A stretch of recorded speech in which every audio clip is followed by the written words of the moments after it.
Hukum dan demokrasi Indonesia sedang terdegradasi.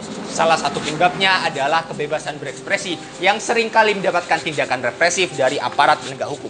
Setidaknya dari Januari hingga November 2020, angka pencemaran baik mencapai hingga 4 digit dan terus bertambah karena masifnya perkembangan teknologi. Dewasa ini yang sedang viral adalah tindak pidana pencemaran nama baik. Esensi dari tindak pidana pencemaran nama baik merupakan bentuk penyerangan terhadap harkat dan martabat seseorang serta menimbulkan ketersinggungan bagi korbannya. Bagi kalian yang kepo tentang pembahasan dan solusi kami terkait dengan penghinaan atau pencemaran nama baik, yuk ikuti kami. Let's go!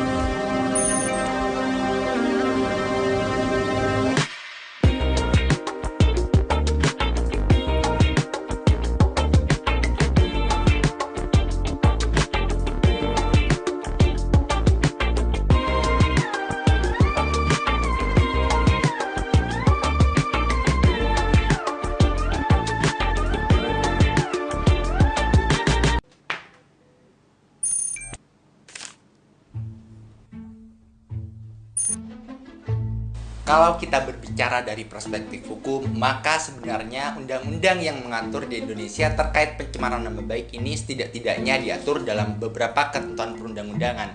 Di antaranya adalah Kitab Undang-Undang Hukum Pidana, Undang-Undang Penyiaran, Undang-Undang Pers, dan tentunya Undang-Undang ITE.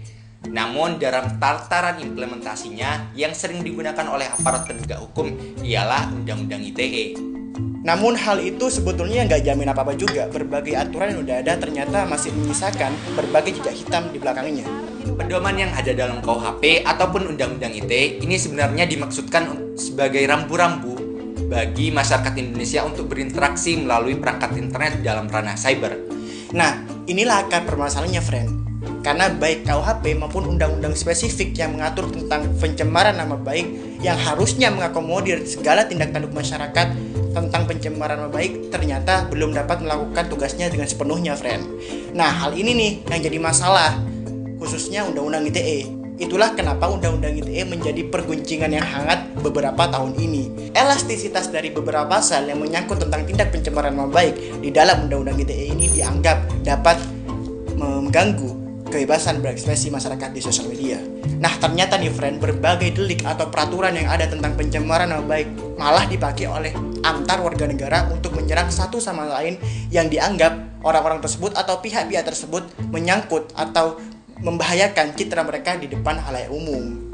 Hal ini pun seperti diamini oleh aparat penegak hukum yang dimana mereka tidak mampu untuk meredam gejolak fenomena sosial ini. Dalam aturan umum yang diterbitkan dalam KUHP, sebenarnya yang mengatur mengenai tentang pencemaran nama baik ini termuat dalam pasal 310 dan pasal 311 KUHP. Pasal 310 dan pasal 311 KUHP ini memuat pencemaran baik secara tertulis ataupun secara lisan. Nah, kedua pasal inilah yang sering digunakan sebagai delik dalam kasus pencemaran nama baik. Apabila kita telah lebih mendalam, maka dalam pasal 310 KUHP ini sebenarnya terdapat unsur subjektif dan unsur objektifnya. Unsur objektif yang terkandung dalam pasal tersebut adalah pelakunya, yakni sebagai subjek hukum, yakni manusia. Kalau misalkan kita mengaca pada unsur subjektifnya, maka setiap perbuatan yang dilakukan oleh manusia itu, maka mereka secara sadar perbuatan tersebut disiarkan kepada publik. Namun kalau kita melihat pada kenyataannya, para aparat penegak hukum seringkali menjadikan unsur tersiar kepada publik ini hanya diketahui oleh sebagian orang saja. Tentunya hal tersebut akan berpotensi untuk mengkriminalisasi kelompok ataupun orang tertentu. Selain itu, syarat subjektif lainnya adalah pelaku melakukan dengan sengaja. Maksud kesengajaan di sini adalah sadar bahwa kata-kata tersebut mengandung penghinaan ataupun pencemaran nama baik, tapi tidak termasuk dalam jus irandi, yaitu kesengajaan untuk menghina. Hal tersebut juga dipertegas dalam putusan Mahkamah Agung nomor 37 tahun 1957. Nah, itu dia friend, kenapa aku bilang menggunakan delik ini serasa mengkriminalisasi seseorang dengan lebih mudah. Ini menjadi kritik tajam bagi KUHP, khususnya pasal-pasal yang mengatur tentang tindak pidana pencemaran nama baik. Nah, sebetulnya sih di dalam KUHP udah dijelasin di pasal 310 ayat 3 bahwa ada nih pengecualian bahwa orang-orang yang diduga telah melakukan tindak pencemaran nama baik dapat dibebaskan dari pidana apabila dia melakukannya atas dasar kepentingan umum. Nah, ini yang jadi masalah karena kepentingan umum di sini tidak dijelaskan secara jelas sehingga jadi rancu nih, friend. Nah, oleh dasar itu sebetulnya aturan spesifik tentang penghinaan ataupun tindak pidana pencemaran nama baik jelas mutlak diperlukan.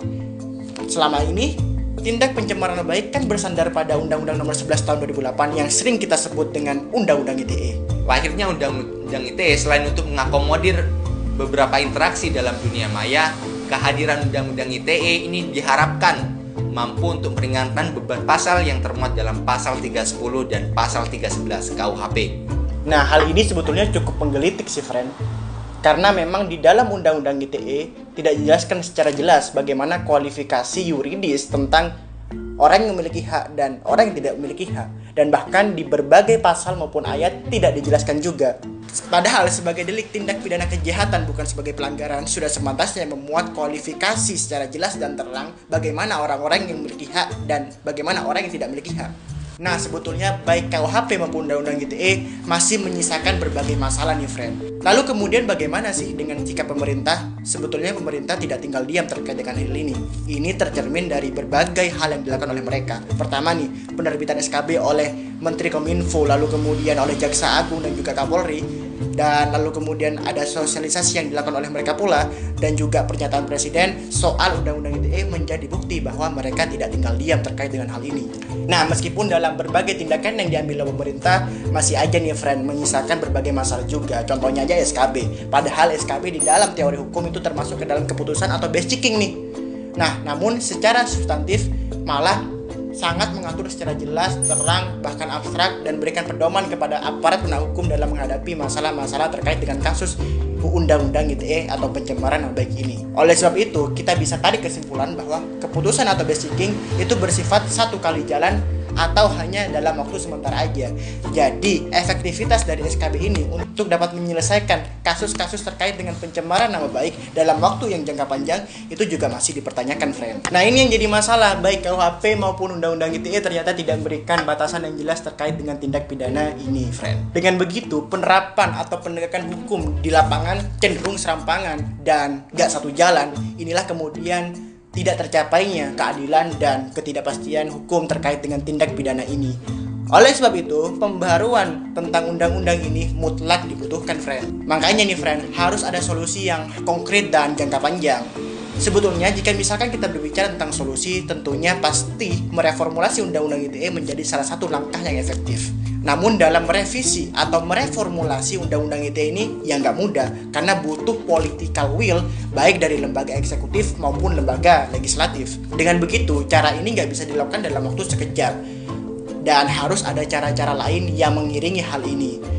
Salah satunya adalah penerbitan peraturan pemerintah terkait dengan teknis pelaksanaan pasal 27 ayat 3 yang mampu mengakomodir dan berikan pedoman jelas kepada aparat penegak hukum terkait dengan masalah-masalah tindak pidana pencemaran nama baik ini. Rancangan penerbitan peraturan pemerintah yang nantinya akan mengakomodir pasal 27 ayat 3 Undang-Undang ITE ini haruslah berkesesuaian dengan poin yang ada di SKB. Salah satu poin dalam surat keputusan bersama yakni setiap tindakan yang diduga melakukan tindakan pencemaran nama baik yang dilakukan di ranah media sosial, baik itu WhatsApp group ataupun Instagram, ini tidak akan diproses oleh aparat penegak hukum. Nah, tentunya hal tersebut merupakan suatu langkah yang tepat. Pasalnya tidak sedikit kasus-kasus pidana ini didasarkan oleh bukti-bukti tersebut. Poin-poin semacam ini yang seharusnya diakomodir dalam rancangan peraturan pemerintah yang nantinya juga akan mengakomodir pasal 27 ayat 3 Undang-Undang ITE. Selain pembentukan regulasi baru, tentu harus ada langkah-langkah lain yang perlu dilakukan, friend. Kepatuhan dan pengetahuan umum masyarakat terkait dengan hukum ini harus diperkuat. Masyarakat diharuskan untuk tahu isi dari undang-undang tersebut, tahu etika dalam bersosial media, dan kemudian tahu arti penting dari kritik dan saran. Meskipun hal ini sudah dilakukan oleh Kapolri dan jajarannya dalam hal sosialisasi terkait dengan Undang-Undang ITE, namun ternyata hasilnya belum signifikan, friend. Oleh sebab itu, ini menjadi salah satu langkah yang bisa diambil oleh pemerintah baik saat ini dan kedepannya. Persoalan terkait dengan pencemaran nama baik di Indonesia memang masih menyisihkan sejumlah persoalan. Hal tersebut dapat dilihat dari aspek produk hukumnya yang terkesan problematis dan juga represif tentunya. Semoga beberapa solusi yang kami tawarkan ini nantinya mampu untuk memberikan rekomendasi kepada pemerintah dan sekaligus memberikan pengetahuan bagi teman-teman semua. Bagi kalian yang ingin mencari tahu lebih dalam terkait kasus pencemaran nama baik Indonesia, silahkan kalian bisa klik link di bawah ini terkait kajian yang sudah kami lakukan berupa esai hukum. See you!